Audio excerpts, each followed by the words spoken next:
Like what we do? Consider supporting the channel by becoming a Patreon member. The link is in the description below. And as always, please enjoy the story. Ah! Aaron screeches in pure terror, staggered at what he sees in the mirror. His daughter Tabitha and his wife Samantha look at each other with concern, and then together they run to Aaron, who's in the master bedroom. "Dad?" Tabitha inquires, busting into the bedroom with speed. "What's wrong?" "I'm a girl!" Aaron howls, staring at himself in the mirror in pure disbelief. Both Samantha and Tabitha look on in shock. Aaron is no longer Samantha's husband or Tabitha's dad. He's metamorphosed into a 4-foot-tall blonde girl with blue eyes, who looks about 6 years old. He, or rather she, is wearing pink ballet shoes, white tights, a pink leotard, a pink tutu, and a little crystal tiara. A far cry from the jeans and t-shirt he was wearing moments ago. Tabitha, who's dressed almost identically to Aaron, recovers the quickest. "You did say you'd come to practice with me. Now you can. We've got matching outfits. So cute." "I said I'd come," Aaron replies, freaking out as he turns to face his daughter. "But as your dad, not like this." "Oh, sorry," Tabitha replies, bowing her head like she's in trouble. Rubbing the back of her leg with the top of her slipper-clad foot, she asks, "Can you still come?" "Can I come?" Aaron exclaims. "Are you joking? I'm so short, and just look at what I'm wearing. I look like your younger sister. I... Finding the courage, Tabitha interrupts him and claps with excitement. "I think you look so super cute." Annoyed that he got cut off, Aaron has to look up slightly at his daughter, who's now taller. Muttering to himself, he huffs under his breath, "I can't be seen like this." "Oh, that's right," Tabitha smiles, drawing her mother's attention back to her. "I made Daddy my little sister too," she confesses, more than a little proud of herself. Unable to look away from his adorable little face, Aaron continues to ramble. "I look so stupid and girly," he complains, throwing a mini tantrum. "Stupid!" Tabitha explodes, allowing her pent-up frustrations out for the first time. "Well!" she shouts loud enough for Aaron to stop and look directly at her. "You won't change back until after practice, so you're going to have to come with me as you promised so many times before." Aaron looks at his daughter's anger in stunned silence. Always the peacemaker of the family, Samantha gets down on one knee so that she was on the same level as Tabitha. "What do you mean? Did you turn your daddy into your little sister on purpose?" "Well, it wasn't entirely me," Tabitha replies, wiping a single tear from one eye. "Auntie Clara helped." "Clara!" Aaron erupts, pulling at his frilly skirt in irritation. "I should have known that magic-wielding family of yours had something to do with this." "Oh, Aaron, please calm down," Samantha says, looking over her shoulder at the little girl that used to be her husband. "Why do you humans always assume witches are at fault?" The room falls silent. Samantha takes a calming breath to clear her head and points out, "Besides, Aunt Clara hasn't been here in months." Samantha then smiles and calmly turns back to her daughter. "How exactly did Auntie Clara help, sweetie?" "She gave me a wishing candle for my birthday," Tabitha answers. "What's a wishing candle?" Aaron asks, having to look around his wife to see his daughter. "It's just like the candles mortals put on their birthday cakes," Samantha quickly explains. "But with this one, when you blow it out, you really get a wish." "And you've saved your candle all this time?" Samantha questions, softly running her fingers through her daughter's hair. "Yep," Tabitha grins, looking very proud of herself. "Auntie said I should save it and use it for something I really wanted. And I really wanted Daddy to come to ballet practice. He never comes. He always says he's too busy." They both look at Aaron. "What? I am busy!" Aaron defends himself, throwing up both hands. "Someone has to keep a roof over our heads and food on our table." "Okay, sweetie," Samantha says, turning back to her daughter with a stern expression. "I need you to think really hard. What were the exact words you thought when you made the wish?" Tabitha thinks for a moment, then smirks. "I said, I wish Daddy would come to my ballet lesson and dance with me from start to finish." Then Tabitha smiles. "I also wished for a little sister too. I guess they both came true." "Wait, you want a little sister?" Samantha asks, looking more worried by the pressure. Shaking it off, she smiles at her husband in his cute little outfit. Still, Aaron, isn't it sweet that your daughter wants to spend more time with you? Precious, Aaron responds with a deadpan expression.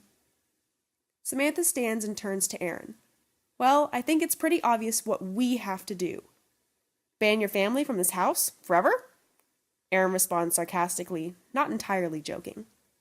No, Samantha gives him a chastising glare. You're just going to have to come to Tabitha's ballet class tonight.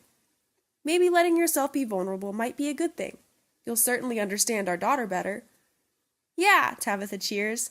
I can't wait for my friends to meet my new little sister. She's just as adorable as I'd imagined. You've got to be kidding me, Sam.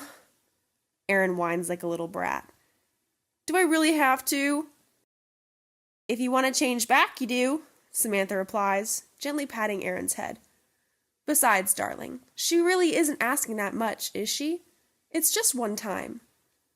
Fine, Aaron huffs in defeat, looking at himself one more time in the mirror. I'll go wait in the car, he continues, cringing at the sight of his own reflection. Good thing we saved Tabitha's old booster seat, Samantha teases, getting to her feet. Safety first. Watching his wife struggle to fit Tabitha's old booster seat, Aaron feels useless, unable to help. His tiny frame and frilly outfit make him so uncomfortable. He hides away behind his daughter at every person passing on the street. Once the pink car seat is installed, Samantha grabs her husband and picks him up with ease. Fastening him into the seat, Aaron sticks out his tongue in protest. Samantha simply smiles. Waiting patiently for his wife and daughter to get strapped in, Aaron frowns as his wife adjusts the driver's seat of his car. Instead of complaining, he decides to simply sit and stew on his thoughts. This is what I get for marrying a witch, not to mention letting her witch relatives visit whenever they please. Of course my wife wasn't on this. She couldn't wait to see me in a tutu. Come on, Mommy, Tabitha says, eager to get going. Looking over at her dad, she kicks her feet with excitement. I can't wait to show you what I've learned, Daddy. Maybe I can teach you. No thanks, Aaron replies, realizing at that moment, for the first time, that his voice has changed too. I'm going to stay out of everyone's way. Watching his daughter's expression sink into a frown at his comments, Aaron looks up at his own reflection in the car window. Man up, Aaron, he thinks to himself, feeling bad. You're doing this for your daughter. Samantha buckles herself in and then looks into the back of the car. Everyone ready back there? Ready to go, Mom, Tabitha reports. Dad's first ballet class awaits. When they arrive, the dance hall is packed with girls and boys of all ages and sizes. Aaron hasn't felt so small for years. Feelings of his childhood rush back into prominence. Tabitha, on the other hand, is thrilled. He's never seen her so enthused. He can't help but smile as he sees his daughter coming to life with such joy. Pulled into the middle of the dance floor, surrounded by girls now taller and older than him, Aaron grits his teeth with determination. He's going to try his best for his daughter's sake. 30 minutes later, sweaty and demoralized, Aaron slams into the floor of the ballet studio for the 12th time. One of the other girls calls out to the instructor, Miss, that little girl has fallen over again. Aaron doesn't move. Oh crap, Aaron thinks as he realizes something that makes him die with shame. That little girl she's talking about is me. Aaron gets himself into a sitting position and begins to weep. Why is this so hard? Samantha rushes over and squats in front of Aaron. Aaron, she says, handing him a tissue. What's wrong? He refuses the tissue and wipes his eyes with his forearm. This is too hard, he exclaims with a sniffle. I want to go home. Are you sure?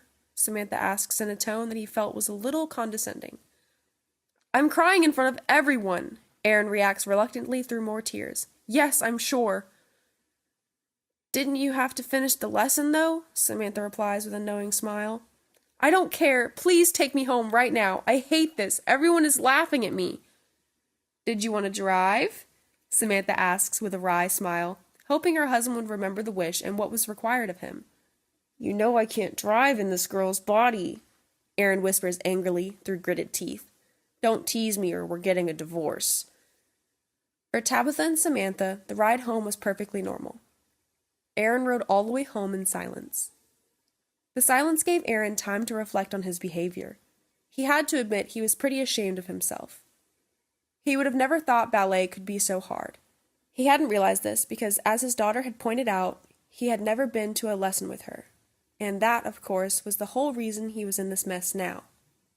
Tabitha had not asked for much, and once again his failings had ruined the class for her. As much as he wanted to address it with his wife and daughter, the rocking motion of the car began to lull him into a daze. His eyes felt heavy, and he found himself unable to stay awake. Unaware of how much time had passed, Aaron felt the car stop. He hears Tabitha and Samantha undo their seatbelts and get out of the car talking about dinner. He counts to 30, and then he opens his eyes in anticipation. Hoping he's changed back to normal, having done a ballet class, he looks down at himself. Feeling his heart thudding like crazy, he's shocked to see that he's still wearing the tutu and is very much still a girl. That meant he hasn't changed back, as Tabitha said. He screams bloody murder. Not wanting to deal with her husband's inevitable emotional outbursts and finger-pointing, Samantha had gone inside quickly. She wanted to give Aaron a few minutes alone to properly come to grips with his current predicament. She also needed to call Aaron's work and let them know he wouldn't be in for the next few days. She then sent Tabitha upstairs to get changed and bring down one of her old dresses. All that accomplished, she set to making dinner. Aaron had yelled himself hoarse in the car. Frustrated, he exits the car and walks into the house, with his tail between his legs. "What's with the grumpy face, Aaron?" Samantha asks, enjoying her husband's misery more than she knows she should. "You asked me to take you both home, and I have." "Why haven't I changed back into a man?" Aaron growls. "You weren't listening to our daughter, were you?" Samantha notes. "She said she wanted you to do a dance lesson with her, start to finish." "I did," Aaron argues, feeling himself getting overwhelmed. "Doesn't this silly tutu show that?" "You didn't finish the lesson, my love," Samantha explains, trying desperately to hide her smile forming on her face. Aaron sighs. Samantha promised herself that she was not going to rub it in and make Aaron feel worse. Tabitha, however, made no such promise to herself. "We didn't finish," Tabitha giggles, appearing from upstairs, holding a small purple dress. "You won't change back until you complete one with me." Tabitha hands the dress to her mom and whispers in her ear, "This is so funny, Mom. Dad's really my little sister right now." "Come on, Aaron, let's get you out of that ballet costume," Samantha commands, talking at him like she's his daughter. "Tabi has been so gracious to let you borrow some of her old stuff." Helping Aaron out of his leotard, tights, and tutu, she then hands Aaron the old purple dress that Tabitha had found for him to wear. Aaron takes hold and just stares vacantly at it. "Do I have to wear this?" Aaron asks, grumbling as he tries to work it out how it goes on. "You want to wear your tutu all night?" Samantha asks, letting a little sarcasm sneak into her voice.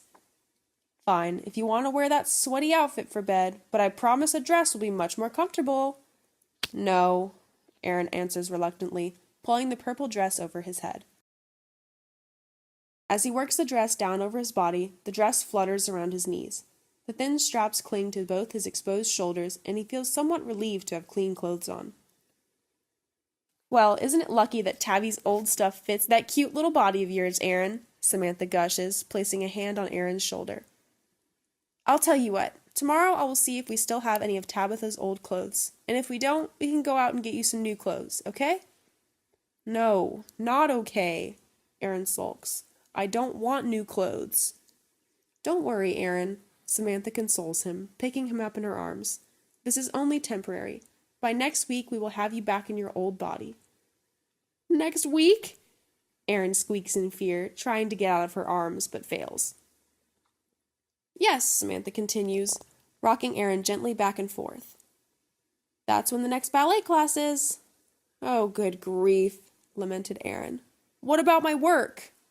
Maybe I can work from home and avoid all meetings?" "Don't worry about that," Samantha grins. "I have already taken care of that. I told them you're on vacation all this next week." Aaron doesn't know what to say. He really doesn't know what else he can do. He is completely lost, stuck in a little girl's body. Samantha begins to hum a lullaby that she used to sing to Tabitha, which Aaron actually finds very soothing. "Look," Samantha says, finishing her song, "please cheer up. I'm making you both chicken nuggets for dinner."